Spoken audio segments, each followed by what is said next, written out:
Greetings and welcome to another Final Fantasy XIV video. So, the Red Mage, it took me 3 weeks to finally get this leveled up, and it really isn't something that I was planning on taking this long. It was just that I just didn't find the class particularly interesting or fun to play. It was very simplistic, the abilities don't have any particularly flashy effects, there's very little variety, and it just wasn't particularly fun for me to play. But here we are. And we gotta talk about it. So, what do we gain from level 70 to level 80 as a Red Mage? Well, let's take a look. We get engagement. Now, this skill right here is something I'm not particularly sure on. Because, let's see. It was a potency of 150, but... Oh no, this is actually I do. This one is a replacement for displacement, which is the one that pushes backwards 15 yards. And you use this if the situation does not allow you to actually jump backwards 15 yards. Either you will fall off or something similar. So this is the replacement. Then at 76 we get reprise. Let's see, this is the one that I am not particularly sure of. If we go to Enchanted Reprise, which is this one, you can see it deals 300 potency and costs 5 of each white and black mana. The problem is the recast time is 2.2 seconds. This is a lot slower than, let's say, the proper chain sequence for Enchanted Repose into Swear into Redoubtment, which as you can see is 1.5 and 1.5 seconds. This is 2.2. That's not much, but the quickness is actually a lot. Well, the speed at which these chain into each other is very important, and this is what I am not sure what Reprise is supposed to be. The only thing I can think of is that this is a skill for you to use when you need to be close to the boss, but you don't have enough time to sit and actually cast spells, and you don't have enough black and white mana to cast the entire weapon skill combo. That is my guess. I'm not sure if that's what it's supposed to be, but that's how it is. Now, our final level ability at level 80 is Scorch. This is now our hardest hitting ability in the entire arsenal. And as you can see, it deals 700 potency, which is very powerful.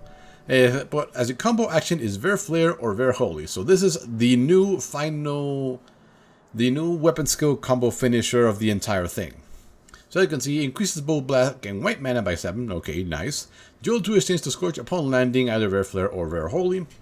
So yeah, so how does it go? Well, now before it was just Enchanted Repose into Swear Shout into Redoubtment, and from there it goes to either Ver Flare or Ver Holy. And while I was leveling the Red Mage, there were many times where I messed up the rotation, and because as soon as you start casting any other spell, let's see, Ver Holy, let's see, which one does it say? Is it in the traits? Magnification, Replacement, Scatter Mastery, no. Well, as soon as you cast anything that isn't Ver Holy or Ver Flare, these go away, and so if you make a single mistake, you will no longer be able to land on Scorch, and that's kind of a pain in the butt. Luckily, they are instant, so they're not that difficult to pull off, but it's still a bit something that was, well, that I was particularly suffering while leveling up. Once I got to level 80, things were working around okay. Now, traits. What do we have? We have Enhanced Displacement, which increases the damage. Okay. Enhanced Magnification. This is actually pretty decent. Now, the damage amplification of 5% is only about as long as the weapon skill combo lasts. So it's only around 6 to 8 seconds, I think. And that is just enough time to land the entire weapon skill combo ending with Scorch. So it's a very tight window, so you might miss out on Scorch getting the bonus. So, yeah. And lastly, Enhanced Counter 6, which reduces the user time to 35 seconds. Very nice. That was very much needed. Let's see, does it stay there? Yep. And what else? It increases the damage of Ver Thunder 2 and Ver Arrow 2 to 120, which I think is, yeah, it's our little Aoe ones. So yeah, other than that, the rotation is pretty much the same. Now, what problems were I having that it wasn't that interesting to do? Well, the problem first, more than anything, came from the Aoe Rotation. Now, as you can see, our Aoe Rotation actually goes from the Ver Arrow or Ver Thunder 2 into Impact, because Impact hits a lot harder. Now, we could just spam these two into each other to keep mana, black and white mana equivalent to each other, but that would lower our damage. So, AoE is actually a very boring process of like this and like that. So, as you can see, because the visual effects aren't that particularly amazing, at least for Ver Arrow or Ver Thunder, and it takes quite a long time to charge up our mana. It's actually a little on the boring side, especially when you consider that this is what you're doing throughout 80% of a dungeon run. Now, the damage is decent, but it's this space right here in between the instant cast of the impact and being able to cast something else again, where you're not really doing much because these are always on cooldown, that it gets a little on the boring side. So what happens once we actually have a decent amount of, say, black and white mana? Well, the only thing we have to do at this point in time, other than spamming Contra 6 as often as possible, is Enchanted Moulinet, which, as you can see, these opponents have 200 to all enemies in a cone in front of you. Now, this is a little lower than Impact, but as you can see, this has a 1.5 second recast timer. So at that point, I would not, if you still have quite a long ways to go before you reach the boss, then absolutely use Manification. But if upon ending this pull you're going to reach the boss, then I don't recommend you use Manification, because you definitely want to save that on the boss. So how hard does Enchanted Moulinet hit? Well, as you can see, it's decent enough, and it's decently fast enough that it's actually worth using, especially if you hit multiple enemies. And other than that, that really is the entire Aoe rotation, and that's one of the problems I currently have with the Red Mage. There is so much, this rotation right here, it takes so long to do, not in the rotation itself, but into getting you into the high of getting into your weapon skill rotation or Moulinet spam, that it just feels not interesting and fun. Now, let's talk about the single target rotation, because this one does get a little bit better, although Manification still has a 110 second cooldown, which is a little pain in the butt. Now, what do we do? Well, we always want to use Acceleration as every time it's up, absolutely. And then we start it with Jotu and use either Vera Arrow or Vera Thunder, depending on which one is lower. And because we use Acceleration, we're guaranteed the Vera Stone or Vera Fire ready. It goes like that. And then we'll this one we're just going to continue on with that one. And then during the boss, which is when you're usually doing this, once you get it into both above 40, you want to use Manification, because that gets us into how much we need. And then at that point, we're going to join in, do our weapon skill combos like so. Now, at this point, use either the one that gives you the mana that is lowest, because that guarantees the proc of the Vera Fire or the Vera Stone, and here is Scorch. Now, Scorch within itself isn't too bad looking, but on big bosses you really don't see anything, and I think that's one of the problems I have with the visual effects of the Red Mage. A lot of them are reddish in color, and so they get lost in between all the spam of all the other abilities. Also, the Vera Stone, Vera Fire, Vera Arrow, and Vera Thunder aren't particularly nice looking. Vera Thunder I think is fine, but Vera Fire is pretty boring, Vera Arrow is okay-ish, and Vera Stone is a little muted. Yeah, it's not that interesting, and Vera Thunder is actually fine. And so that's what you're pretty much going to be doing for single target the entire time. Get your black and white mana above 80 for both of them. Always use the one that's lower. Now, at this point, we are a little bit in trouble here, because as you can see right here, no, not there. Hold on, let's go into powers, actions, Vera Hunter, Vera Holy. Here we go. So as you can see down there below the duration, chance to become Vera Stone ready increases to 100% instead of 10% if black mana is higher than white mana at the time of execution. So this means that, let's see, black mana is higher than white mana. So, just like I was saying, before you cast either Vera Flood or Vera Holy, take a look at your mana. If your black mana is lower than white, use your black magic spell. If your white is lower than your black, use your white damage spell. This will guarantee the proc of the Vera Stone, which will hopefully get you, along with Acceleration, 4 procs of Vera Stone and Vera Fire, which will help fill up your bar a lot faster. And that really is the entire rotation, unfortunately. Now, what about Embolden? Well, as you can see, increase our own magic damage up by 10% and everybody else's physical damage still by 10%, which is pretty nice. And it lasts 20 seconds, although it goes down. So, we absolutely want to use this before we go in for our weapon skill combo.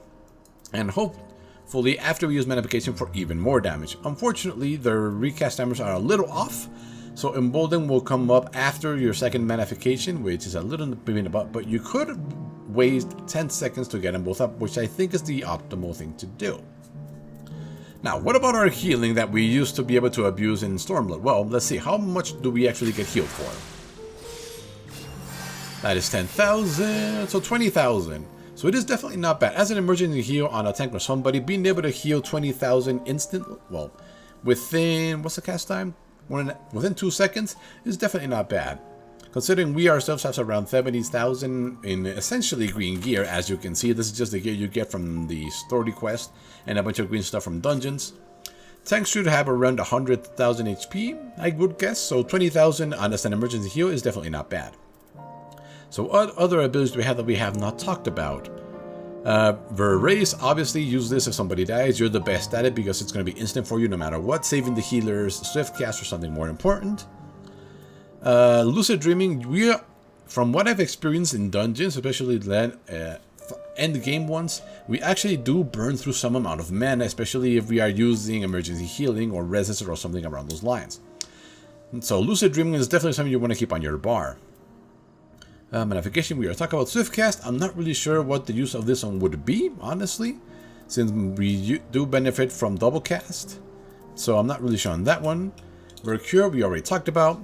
So Fletch and Contra 6, you definitely want to use this on cooldown. It does usually take you around 35 seconds to get your bars all the way up. So if you're just starting the boss fight and you have Modification available, save this for when you cast it. Otherwise, use them on cooldown. We already talked about Engagement. That's a replacement for Displacement if you can't move backwards, or because that would put you in danger. Displacement has Core hasn't changed in its function. We've talked about all of our main spells. We talked about our weapon skill combos. And yeah, as you can see, the Red Mage is an extremely simple class, unfortunately. Engage!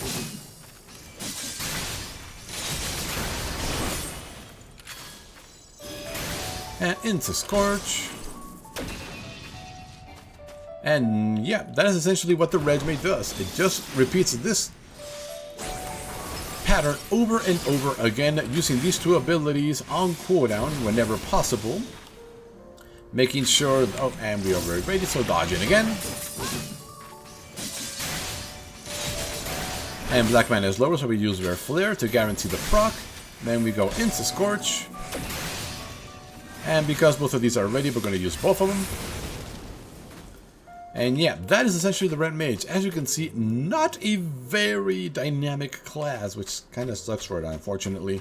Comparing it to something like the Ninja or the Black Mage, it has... So comparing it to the Black Mage, let me bring out my Black Mage here. Where is it? So comparing to what we had there, to what the Black Mage has...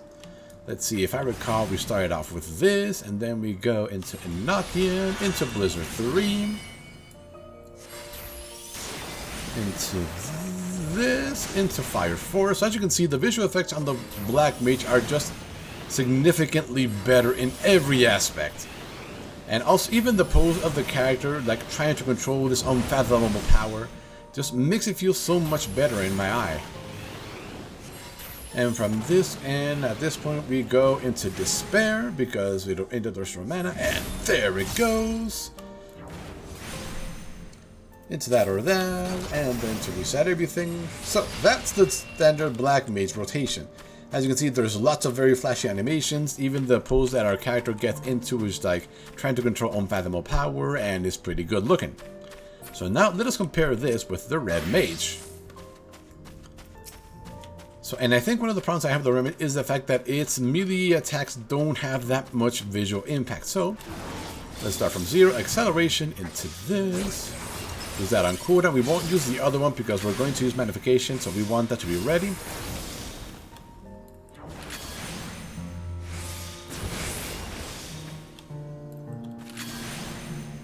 Let's see, a couple more. Another cast should do it. There it is. So that, now into Magnification, into Embolden, into Damgen. Dodge out, Y is lower, so use this.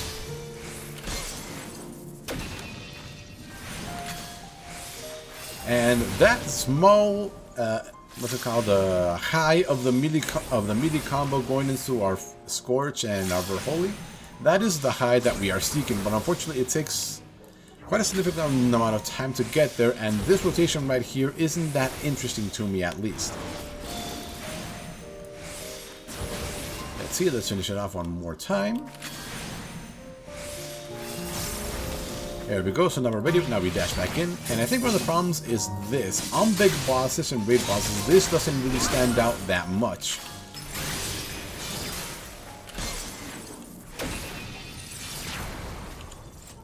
So you may have a different opinion to me, but that is just my opinion on the Red Mage.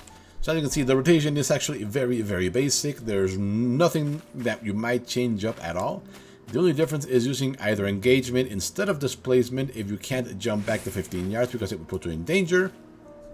And enchanted reprise if you need to stick closely to a boss and you don't have enough mana for the complete melee engagement thing. So this is a decent way to keep damage up while you're running around, if you're close enough to the boss though.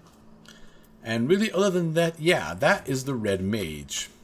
Hopefully you found this useful. You saw me perform the combo multiple times, and comparing it to the Black Mage might be a little unfair since this is one of the newer classes. I believe it was introduced... Was it introduced in Stormblood? I think it was. Though I can't quite remember though. But yeah, the Red Mage. Something that is not for me, but it might be for you. Hopefully you find this useful, and we will see you next time.